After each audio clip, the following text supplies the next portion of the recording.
Salut à toutes, salut à tous et bienvenue sur la une des journaux. Nord-Bénin Info, action sociale à Abomey-Calavi, l'ONG ASUD fait des heureux à l'orphelinat Le Refuge. Et puis récompense pour la CAN 2019, la CAF dévoile les promesses pécuniaires. Dynamisme Info, conséquence de l'exclusion de l'opposition législative, la 8e législature sans anticorps ouvre la vanne pour la révision de la Constitution. Et puis, performance de l'administration en période de campagne, nécessité d'interdire aux agents de l'État de déserter les bureaux les jours ouvrables. C'est la page 2 de Dynamisme Info qui met en garde. La primeur pour une victoire écrasante du Baobab dans la 21e circonscription électorale, l'honorable Louis Vlavonou lance le rouleau compresseur à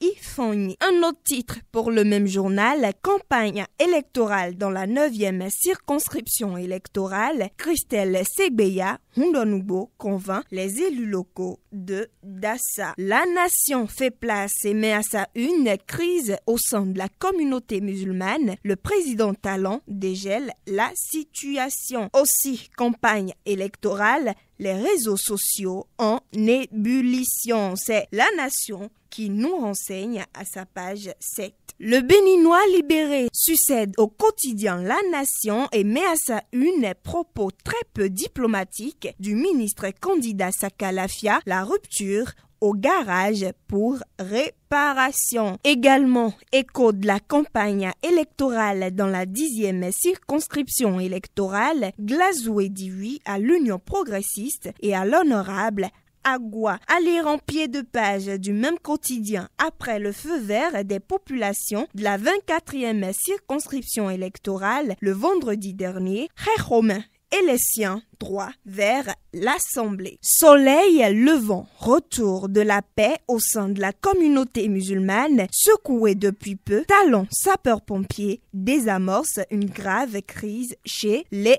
musulmans. Le même journal titre Bloc républicain, Nathanaël Sokboekpe, le cheval gagnant de la 6e circonscription. L'actualité pour sa part nous informe ce matin dénouement de la crise au sein de l'Union islamique du Bénin. La fondation Malé-Rossou salue le management du chef de l'État. Le journal précise que l'Union est retrouvée et qu'un congrès est prévu d'ici fin juin. La une des journaux se poursuit et nous sommes à présent avec l'authentique. Campagne législative dans la 10e circonscription électorale, le trio Ogunwale, Degla et Déou œuvrent pour la victoire du bloc républicain. Aussi, lancement officiel de la campagne électorale dans la 23e circonscription électorale. Boycon, Modeste Germain Yaou promet rafler les 4 sièges. Matin libre en toute liberté législative de 2019, Saka Lafia, fier d'être ministre et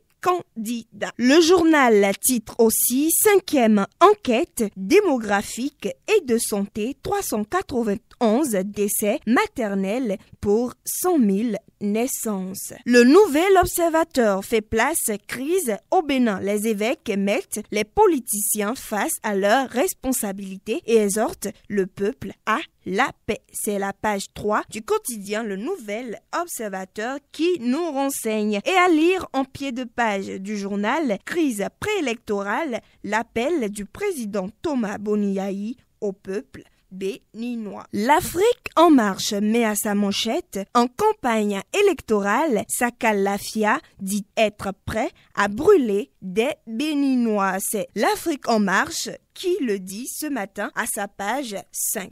Le matinal, à présent, rencontre de réconciliation à la présidence de la République, Patrice Talon unifie l'Union islamique. Aussi, disponibilité sans délai des carnets de pension des retraites, de la promesse électorale à la réalité. Ici se referme la une de ce jour. Passez une excellente journée et surtout, prenez le rendez-vous pour demain.